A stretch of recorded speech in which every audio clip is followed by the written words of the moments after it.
We just have a quick short one here for you. The wheels on this mower are flared out. They're worn out, they're egged out, they're not so tight on the wheel shafts anymore, the axles. So I have a solution to fix that, and it's actually pretty cheap to do. It's a whole lot cheaper than buying new wheels.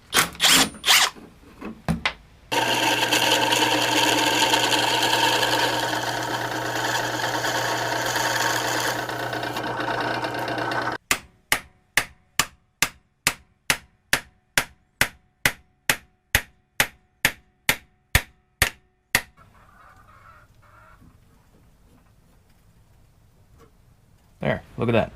Look how stable that now is compared to what we had. Works out really great. It's super cheap.